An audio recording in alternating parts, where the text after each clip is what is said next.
Welcome to the Diva Life Show, where music meets fashion, culture meets travel, and we explore the stories of extraordinary artists and entrepreneurs. I'm your host and resident diva, Heather Poduska. Today on the show, we welcome luxury travel expert Kristin Chambers. Oh my gosh, I'm so excited about this episode. Founder of DA Luxury Travel and Travel Luster, Kristin Chambers and her team cater to some of the world's most discerning travelers who don't just want to take trips, they want to experience ultimate, hard-to-procure access. Her tailored-to-you itineraries boast the ultimate wow factor thanks to her black book of powerhouse insiders across the globe. With 20 years of experience, it's her reach for the stars conceptualizing that has her on Condé Nast's top travel specialist list, Travel + Leisure's A-list of advisors, of which there are only 40 in the whole world, and she sits on multiple industry boards. In 2015, Kristin wanted to create a space in which seasoned and emerging travel advisors could evolve the industry together and offer travelers ultimate access across the globe. And so Travel Luster was born, a highly regarded Boston-based portfolio of leading luxury travel consultants. The group has been nominated for the Luminaries, Legends, and Leaders Award for its economic generosity within the travel space during the pandemic, as well as 2024 nomination for Best Culture within the Global Virtuoso Network. Oh my gosh, the accolades. Thank you so much for joining me, Kristin. Thank you for having me, Heather, and for that wonderful introduction. Well, it's your introduction. It's all of your stuff, and that's why I wanted to have you on this show, because I know that there are a lot of people out there that do travel, but I've been following for you for a while, and I just think that you've got this really great vibe about what you do, and we're going to talk about it later, but it's also about family, and I really wanted to have you on the show to pick your brain about it. And the Diva Life Show is about culture, travel, luxury, and that's what you're all about. So thank you so much for joining us. Yeah, of course. I love talking travel. Travel's been such an integral part of my life for my whole life, and I fell in love with travel. Growing up, we did a lot of road trips, right? Williamsburg, Canada. So it wasn't like I was out. I had the opportunities as a young kid to just, go across the pond and go across the world. I was really exploring a lot just within the United States and Canada. And so my love was really born of just really discovering as a kiddo, and with family trips, just like our backyard here. And when I got to college and I was studying marketing, I had an opportunity to live abroad. And I lived in London. I chose London for a year, and you could go to Paris for lunch and come back same day. And so I think that a lot of us have, So, or you could weekend trips. You could go anywhere we can go to Italy for the weekends and in between classes. So that being able to see that quick shift in cultures. And how different each cultures were from that young age. I thought, okay, no matter what I do in my life, travel has to be incorporated some way, somehow. I'm a very creative person as well. I'm a very curious person. And so I knew right then and there that really that had to be part of me, whatever career path I chose. So, and then here I am in travel. So. Yeah, well, I love that. I love that you said adventure, and I think that's such a key word for travel, for me anyway. And you don't have to go abroad. You don't have to go to the Himalayas to have that adventure. It's about creating the adventure wherever you're going. And that's one of the things I wanted to talk to you about, because I think that's what you specialize in, is crafting that for each person. Because talk to us a little bit about what you do for your clients and why someone should hire a travel agent when we can go on Expedia and click package, right? So what's the difference, and how do you help your clients, curate their adventure? Yeah, I think two main things right off the bat is the first is our team. It's all about customization. How you travel and how I travel may be very, very different, right? You may travel for your love of music, and that can be weaved into an itinerary, and no matter where you go, you could see music in many different cultures, and that's a window to their cultures, maybe through music and dance. And I love like the culinary aspects. You know, I spent 10 years in restaurants, and there's something about seeing where the food comes from that culture and how they prepare it. One of the things that's fascinating to me is seeing how the dishes around the world vary. You know, you can have similar ingredients, but the spices and the flavors vary, and then you sit down and you have a meal together. So how people travel is very different. Some like to travel for sport. So it's really all about customization, and that's what our team does. We really get to know our clients on a deeper level, and so we're able to personalize that through their special interests, through their hobbies, level of engagement that they're looking for. But secondly, we talked a little bit about this, was really the responsible way to travel. And I feel sure there's those kind of mass itineraries and mass opportunities for people. That's a one size fits all. It's not a one size fits all. Our average 7-day itinerary to, say, Spain touches upon 22 to 25 small local businesses. And so we really embrace that. We want to work with the local guides that have been living in these communities for a long time. These local restaurants that, you know, they're up at the crack of dawn making the bread. So these are the places you want to send people to. So I think it's a combination of that customization and responsible travel is really, I think, where we shine, where we do shine. So. Well, I want to ask you how your team and you find those places. I remember one time we were in near the Cinque Terre, and we were, I forget, Larici, I don't remember what town we were in. We were in one of those little towns around there. Yeah. And we stayed at a hotel, and we went to the concierge, and we said, we want something local. And they gave us an address, and like we walked by the door, like, you know, and we're like, well, this can't be it. It was just a door.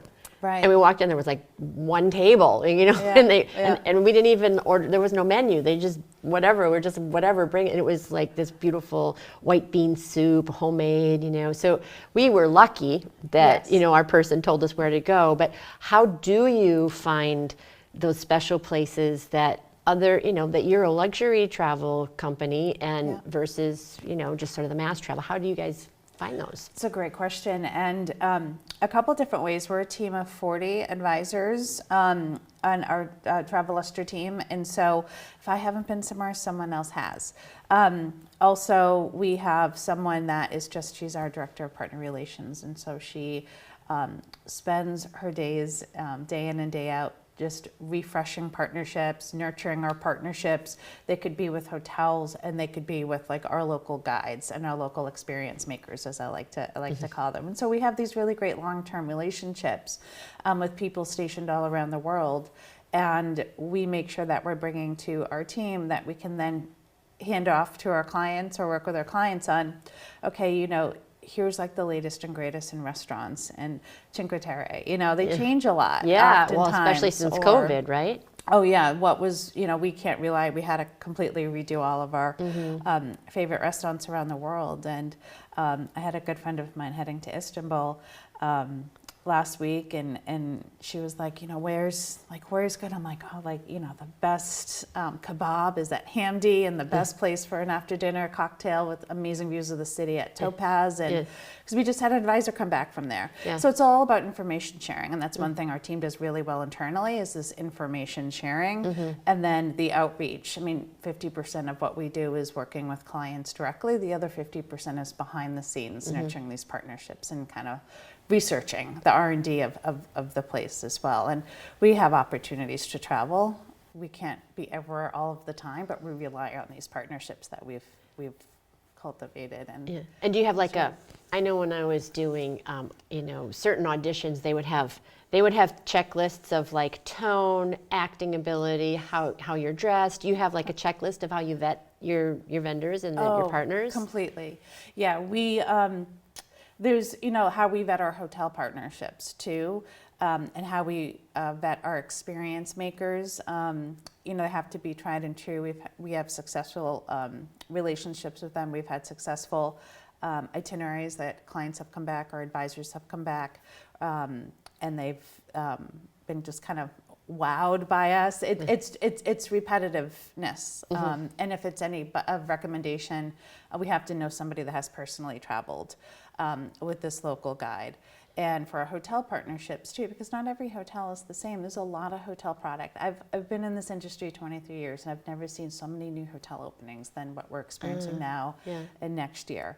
So you go to any major city like Paris or Rome, and gosh, there's so many hotels to choose from. How do you choose from? So we have a very strict vetting list. We're a Forbes endorsed agency, which I'm really proud of. Yeah. So that, with that being said, we were selected because of our commitment to excellence in the industry too. And one of that is making sure we're carefully selecting hotels that really service and all of the things you can expect from a really great 4, 4.5, and 5-star hotels. Yeah, that's great. You were talking about responsible traveling, and when you talked about all these hotels popping up, I don't know what town it was. It was someplace recently I read or I saw, and it said there will be no more hotels built here. That was like a commitment. We're not going to build any more hotels. And I think it's, like a socially, climate, earth friendly thing to do, because they're like, there are so many hotels popping up, and it's, it seems like you blink an eye and there's a new construction downtown Boston. Yes. So how do you, as a travel expert, and I love travel, you love travel, most people love travel, we want to do it, we want to see the world. And you look at the trail of the plane flying over and these big cruise ships, and how do you, as an individual, become a responsible traveler, and as a company and as an industry, not just your company, but the travel industry? How can we all be more responsible and still, travel and experience all these different things? Yeah, I think it's, and there's responsible travel, which gets into like ecotourism and sustainability travel and all. It's a very overwhelming subject. And so how do you even just start, okay, I want to take a trip somewhere, and how do I even start just thinking about how I can be a more responsible traveler? I think the first thing to think of is community and the locals too. You're finding in cities like Paris and Venice, a lot of locals, cities that are heavily traveled, right? I mean, we love off the beaten path, but these are two examples of where the locals are leaving the cities. You have a lot of the short-term rentals that are driving up costs for the locals. And because when the local leaves, like the arts, like the local artisans and chefs, they're also leaving too. So kind of how do you protect this kind of wholesome, authentic experience that we all are seeking? Right. But it's the more we drive more tourism there, the less of that we're finding. So kind of as a traveler, I think, the short-term rental thing, you're staying in a really great hotel, but also like enlisting the services of a local guide, because they can show you the behind the scenes, they can show you the secret places. Of course, you want to see the key highlights of the city, but they can take you to places that the masses aren't going. So you can go support some of the other local restaurants or artisans that are outside the, main vicinity of where all the tourists go if they're coming on a cruise ship and they have 2 hours, or if somebody just books something on Expedia and the machine tells them to go here, they go here. But I think it's that human connection that's really important in travel right now. And I think that's one way to be a responsible traveler, is to let's bring the human connection and that local engagement back, because it's that one-on-one interactions that can say, hey, I live in this city, I've lived here, I've maybe raised a family in this city, this is where we like to go, and kind of take you out. So I think that's one way. Hotels as well. I've stayed thousands of hotels around the world, and one thing that is important to us as a company is hotels that, sure, you have your big box brands with their collective buying power, commitment to excellence and sustainability and buying local, and then you have your more boutique hotels too. That sometimes it might be a little bit more challenging, but whether it's a bigger, classy brand of hotel or it's a small boutique hotel, it's, service number one, but just how they're treating us on our side and how is a good testament to how they will treat our clients. Like that care and attention, they will take the extra step and say, welcome to our, hotel, and their concierge finding them other places to go besides, again, the mass tourism places. Are they embracing the local culture? We love hotels that have amenities that are local artisans, so ways that can weave the local community and just waste. I mean, the information is out there. There are some big hotels that are just, they're a hotel factory, and, there's little to no information on kind of what they're doing with their waste. And it's one of the reasons why I love a brand such as like Six Senses, for example. They just opened a hotel down in Granada. They've been doing this the whole time. They're not doing it because everybody's talking about it. Yeah. They've had zero plastic in their hotels for years now. Wow, that's huge. So it is huge, and so. But again, that's a whole nother podcast in itself. But I think if you're just traveling, I think finding ways to support locals and making sure you get that one-on-one engagement so you can find those places. And I think that's where we shine too. Yeah, and you reminded me like why it's important to have the connection, the people that are vetted through an agency like you. Because we had a fabulous experience, but I was sweating a little bit. We went to Sorrento, and we were in Italy, and we went to Capri. Yes. And our taxi driver that took us from where we were to the boat said, I'm going to take you, come see me tomorrow. I'll take you in the countryside and I'll show you all these great things. And we're like, are you going to drop us somewhere and take our wallet? No, but it turned out to be this awesome guy. And I asked at the front desk, I was like, is this person legit? And they're like, yeah, you should be fine. And we're like, okay. But he was incredible. Yes. He was incredible. And it was Easter Sunday, and we went to an agro-tourism farm. Yeah. We saw the cow where the milk came from. He took us back. We met the chef who was grilling the artichokes, and it was all local. And he took us on this drive, and he took us to this monastery where Steven Seagal had meditated. I mean, he knew who lived in every house, and it was one of the highlights of our trip. But we were lucky. Yes. We were lucky that worked out that way, and we found this person, and that's where somebody like you who has this team who actually can, third party credibility that this person's legit and they're really going to give you that experience. Exactly. And there was one recent experience. My family and I traveled to Japan in April. I saw that. I want to talk to you about that. And we were in Kyoto. And Kyoto is known as the cultural heartbeat of Japan. You typically, you could start in Tokyo and you can get a feel for the different neighborhoods. They all have their character and their flair and their story. And then you move on to Kyoto and you have that really beautiful architecture, and so many different shrines and temples. And there's a few districts called the Gion district. And I've been working with this guide for years, a merchant, and he's a professor at the University of Kyoto. He has his PhD in Japanese studies, and finally got the opportunity to meet him. And we've been working with him for a long, long time, and clients have absolutely loved him. And I can see why, because we did, you have the geisha culture in Japan, which is it's a beautiful way of life, and these women, they're just kind of honoring the whole the culture through the makeup and the dress and the traditions, and they the dance and how they serve tea and the whole way of life. And in the Gion districts, where they live, and what's happening right now is tourists are just being very invasive with photo taking to the point where now they're afraid of tourists because in Japanese cultures, they're very non-confrontational, and they're going about their day-to-day, and tourists are just being obnoxious, frankly. And in the evening, you can see them out and about in these districts, and we'd walk with Martian, and he would take us kind of past, in some of the side streets, and storytell a little bit, and where you would see these big groups of people just essentially stalking these geishas. Like the paparazzi. And she'd come out and they'd all run up, and the tour guide, it was the big tour groups were endorsing this. And he was so respectful, and he told us why. And I felt we had a really nice experience, and we weren't that, right? Yeah. And the next few days, as we continued to explore Kyoto, we saw a lot of that. Chefs outside their restaurants, and Westerners, they're going right up and taking pictures, and it's rubbing so it's almost like they're starting to take a step back on the culture. You don't want to ruin the experience for everyone else. But I'm very happy that we had March, and we had him for 2 days actually,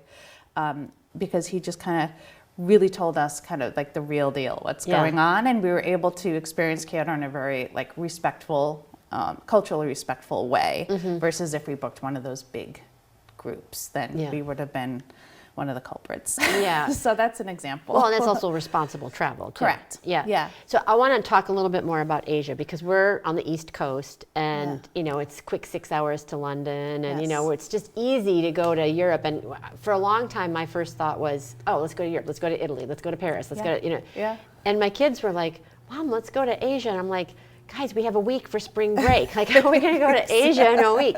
But it's still on our list of places to go. So can you talk to us a little bit about Asia and some great places to go with family, and how you can manage that without like needing a month to recover from your trip and all of those things? Definitely. Well, we went over April break, and so we have a blended family. My son's 17, my stepson's 14, and my stepdaughter's 12. So, you know, middle school, freshman, high school. Yeah.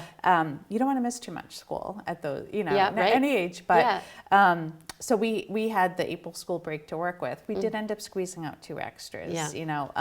So we were gone for a total of 9 nights. And so there's a nonstop flight from here in Boston on Japan Air, which is great. We actually ended up going with Delta through Minneapolis. It was an extra 2 hours, but we love Delta. And to fly comfortably as a family, Delta was just a better fare for a more comfortable premium economy experience. I am also a fan of Delta. I used to be a big JetBlue person, and ever since COVID seems to be coming up a lot in our talk, but ever since COVID, I thought Delta did a really good job during COVID. Yes. And so I've been kind of like a Delta girl since then. I try. Same. Yeah, no, they're great. One of our senior advisors, her husband's a pilot for Delta. And so through the pandemic, just hearing how Delta was treating their employees and the programs and initiatives they were offering and the support, I'm like, just from an operational side, a company, like those are the kinds of companies I want to support too. Yeah. And they're always on time. And their planes are great. So yeah, I've had really good experience. Well, I'm glad to hear that. I'm not just crazy that I think that. Yeah. I love it. So you're on Delta, you're flying to Japan. So, and I actually have found, I just connected a little quick side story too, as you talked about how do you manage jet lag and all of that. Andrew Herr has a company, Font, F-O-U-N-T, and he just released these fly kits, and it's an app in conjunction with like some like natural supplements. And so myself and my husband and my older son, the 17-year-old, gave it a try on the way over. And it's an app you download, and you put in where you're going, and it will spit out like when it suggests to eat, when they give you little blue light glasses to avoid some light, when to fall asleep on those long hauls.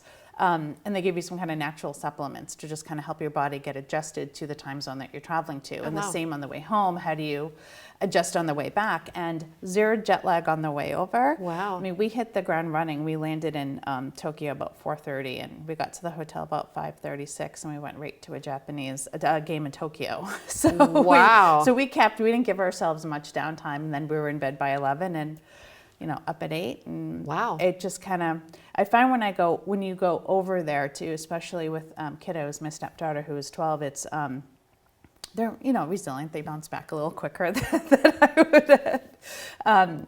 But we didn't have any days where we were like, oh my gosh, it's 3 o'clock, we need to go back for a nap. Like, I think everyone naturally adjusted very quickly. And while my stepdaughter and stepson didn't take kind of like the natural supplements, we kind of suggested when to sleep on the plane and when to eat, and that worked out really well for us. And so on the way back, it was a little, by second day, you could start to feel it a little bit, but you do that with Europe anyway. Usually it's that second day on your return that you start to really want to be in bed by 3 or 4 o'clock in the afternoon. You have to force yourself to stay up. But getting over there, so we did it in 9 nights, and we did 4 nights in Tokyo, and we did 3 nights Kyoto, and then we did 3 nights Tokyo, 3 and 3, and then 2 in Takayama, which is up in the countryside. We wanted to get out of the cities and get some fresh air, and home to a lot of sake breweries because it's in the Japanese Alps, and just wanted some of that mountain fresh air. So I thought Japan was a very family-friendly place to go. You have other places too throughout Asia.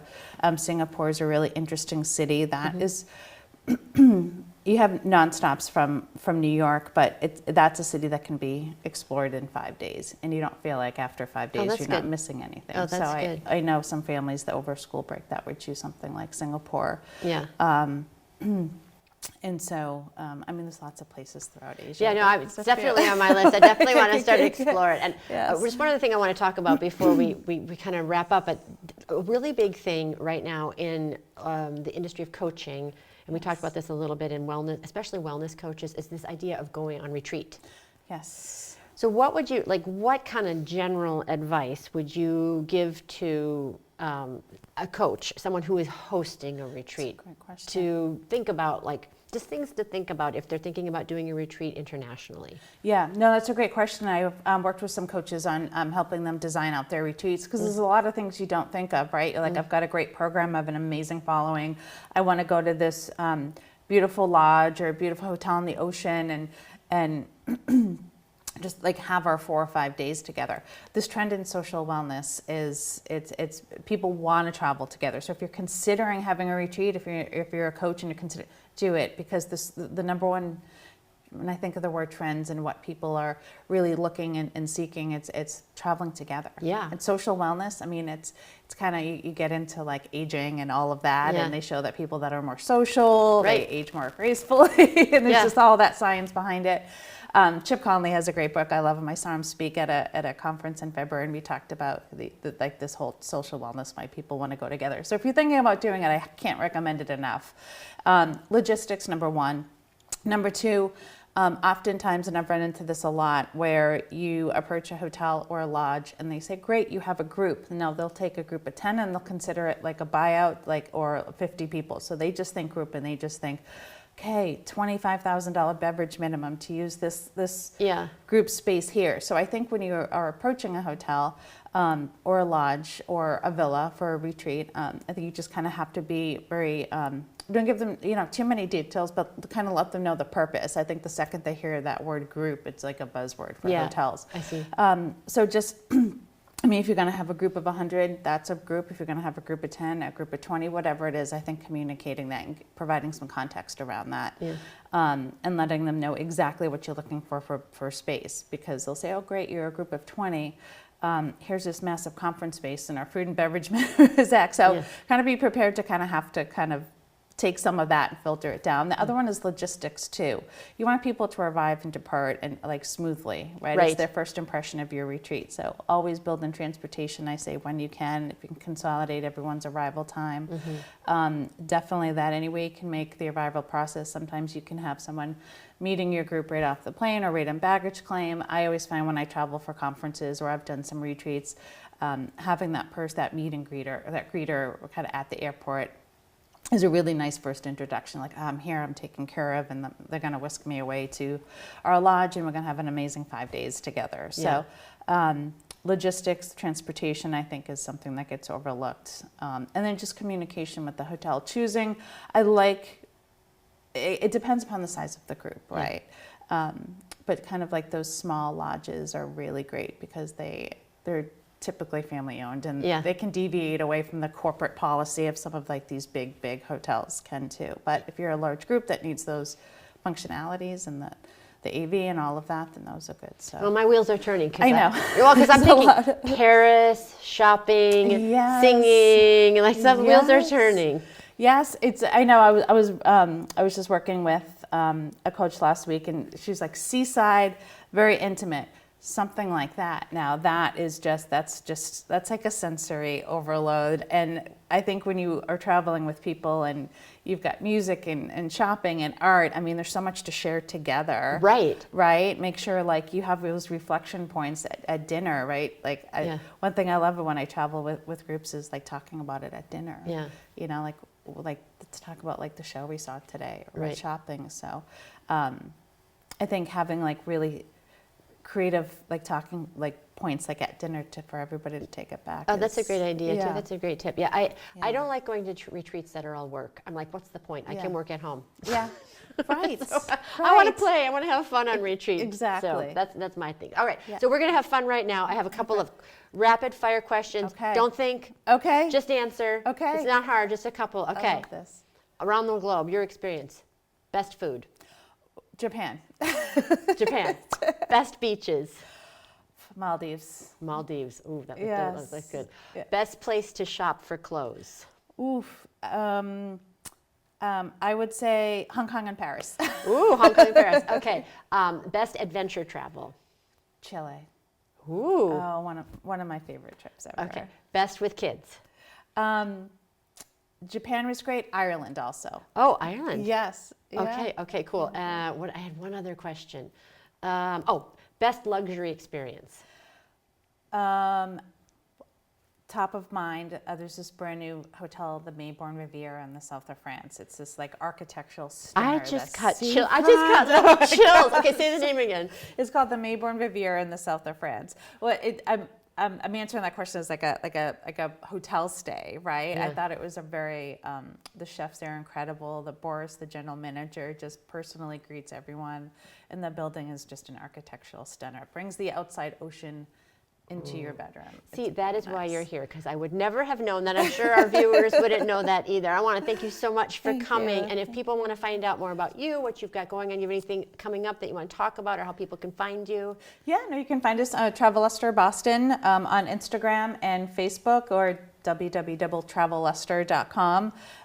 We've got some great things coming up, some small group adventures, speaking of social wellness and traveling. Yeah. So our team is putting together some really great itineraries, one for the end of the year, and if you're solo looking to travel with a small group of 12, or if you're just, a couple or a family looking to travel with like-minded people. So love it. We'll be releasing those soon, so stay awesome. on. Awesome. We'll put that in the show notes. Thank and I love the name Travel Luster. Yes. It reminds me of sparkle, and we're all about sparkles and sequins and Diva, and it's the Diva life. So I always ask, what comes to mind for you in a positive way when you hear the word Diva? Confidence, right? Yeah. Definitely confidence, smile, and like being brave and going for what you want, right? You want to take that trip, take that darn trip. Oh, well, Diva, you are embodying the word. You are brave, beautiful, and great smile, and you are certainly adventurous. I thank you so much for being here. Thank you, Heather. Thank you. And thank you all for joining us, as always. And until next time, here's to hitting all your high notes. Take care. Bye-bye. Thank you so much for joining us for this episode of The Diva Life. I hope you enjoyed the show. And be sure to join us next time as I interview another amazing artist or entrepreneur. Until then, as always, here's to hitting all your high notes. Take care. Bye-bye.